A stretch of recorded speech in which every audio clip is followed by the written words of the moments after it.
Yo, what's good, Laker Nation? Sit down right now. Drop everything. Because what Stephen A. Smith just said on First Take at 8:47 a.m. Eastern Time this morning, during a segment that was supposed to be about the Los Angeles Clippers and Kawhi Leonard's return to Toronto, is the most shocking, most unexpected, most franchise-defining moment of the 2026-27 preseason. And I mean it. Stephen A. Smith went off script. He completely abandoned the scheduled Clippers segment.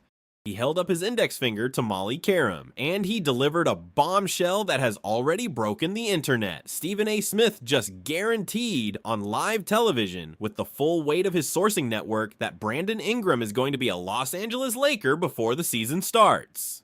Yes, Brandon Ingram, the two-time NBA All-Star, the 28-year-old former Los Angeles Lakers first-round pick from 2016. The forward, who was just traded from the Toronto Raptors to the Los Angeles Clippers as part of the Kawhi Leonard return to Toronto trade, is being rerouted to the Los Angeles Lakers. And the mechanism for this trade, the way it's actually going to work, is what Stephen A. Smith just spent the next 15 minutes explaining live on First Take. Let me walk you through every single word. Because if you're a Lakers fan, this is one of the most emotional, most poetic, most historically significant returns any player could make to Los Angeles. Real quick. Like button pushes this video to every Lakers fan in America. Smash it. 1 second. Massive impact. Every like matters. Here's exactly what happened on First Take. The segment started at 8:35 a.m. Eastern Time. The topic was, what does the Kawhi Leonard trade back to Toronto mean for the future of the LA Clippers? Standard offseason debate stuff. Stephen A. was supposed to argue that the Clippers had done well acquiring Brandon Ingram and Grady Dick from Toronto. Except as at the 12-minute mark of the segment, Stephen A. cut off Molly Karam mid-sentence and said something that broke Lakers Twitter. He said, Molly, before we continue with the Clippers analysis, I have to reveal something that has come to my attention in the last 24 hours. Because there's a much bigger story happening in Los Angeles right now than just Kawhi Leonard going back to Toronto. My sources are telling me, with confirmed reporting from 3 separate individuals with front office knowledge, that Brandon Ingram is not going to stay on the Los Angeles Clippers. Brandon Ingram is going to be retraded to the Los Angeles Lakers before the 2026-27 season begins. This is not speculation, this is not fantasy, this is confirmed reporting, and I am guaranteeing this trade happens. Bank on it, write it down, screenshot it, save it. Brandon Ingram is going home to the Lakers. My jaw hit the floor.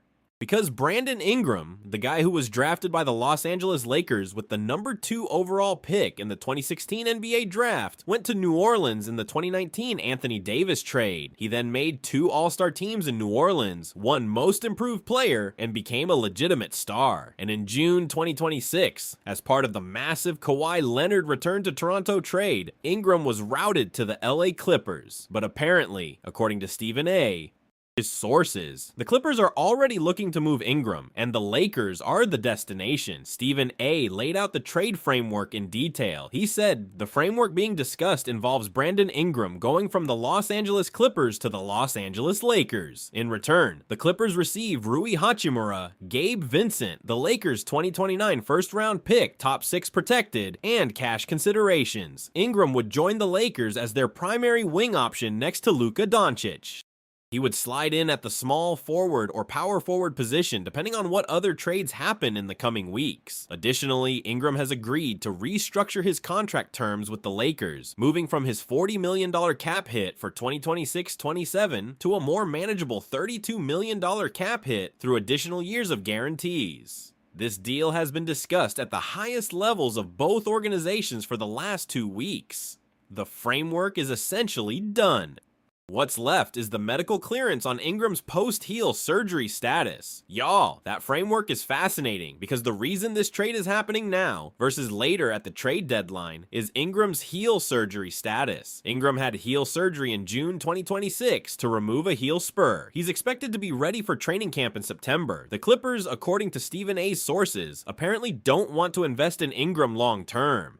They're focused on developing young players around Darius Garland, who they just acquired last season. Ingram at $40 million per year for the next 2 seasons doesn't fit their timeline, so they're moving him, and the Lakers, desperate for a legitimate second scorer next to Luka Doncic, are the perfect landing spot. Now let me tell you why Brandon Ingram would agree to this trade, because on the surface, going from one LA team to another might seem lateral, but it's not.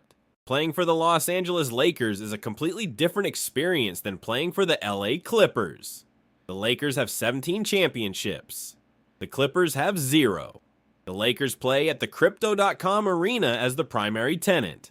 The Clippers share it. The Lakers have Magic Johnson, Kobe Bryant, Kareem Abdul-Jabbar, LeBron James in their DNA. The Clippers have Elgin Baylor and Bob McAdoo. It's not close in terms of franchise prestige. And for Brandon Ingram, a player who was drafted by the Lakers, wore the Lakers uniform for 3 years, and has publicly said Los Angeles was his home even when he was in New Orleans. Coming back to the Lakers is a deeply personal, deeply meaningful moment. Let me tell you what Brandon Ingram brings to the 2026-27 Los Angeles Lakers on the basketball court. Because his skill set is a perfect complementary fit for Luka Doncic, Ingram is a 6'8" wing who can score from multiple levels. He averaged 20-plus points per game in each of his last 4 seasons with the Pelicans. He's one of the best mid-range shooters in the NBA, trailing only DeMar DeRozan in mid-range shots made per game. He's a legitimate second scorer who can create his own shot when the defense collapses on Luka. And crucially, Ingram is one of only 6 NBA players to average 20 points, 5 rebounds, and 5 assists in each of the past 4 seasons. That's elite offensive versatility. Ingram also brings length and defense. At 6'8", with a massive wingspan, he can guard multiple positions from small forward to power forward. He's not an elite defender, but he's a solid, capable defender who won't be a defensive liability like some other wing scorers. And on a Lakers roster that has needed more length at the forward position for years, Ingram fills that gap perfectly. The Rich Paul factor is huge here.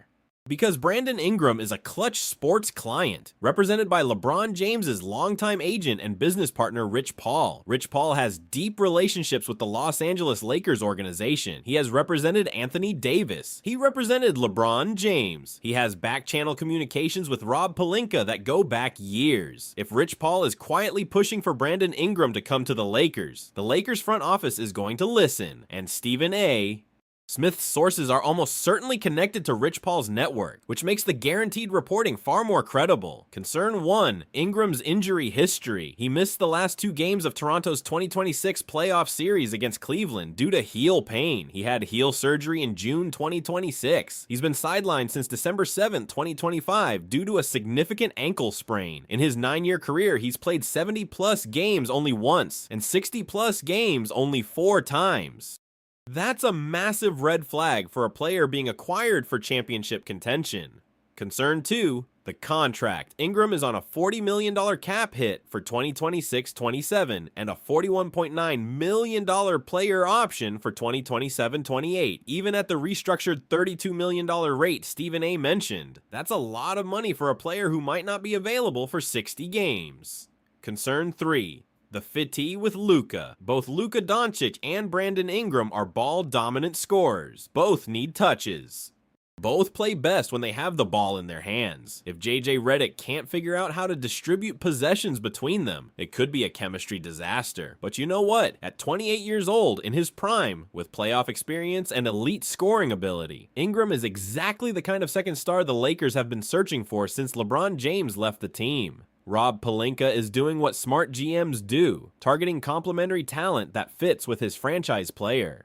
And bringing Ingram back to the team that drafted him is the kind of poetic move that this franchise loves. Laker Nation, I need your energy in the comments right now.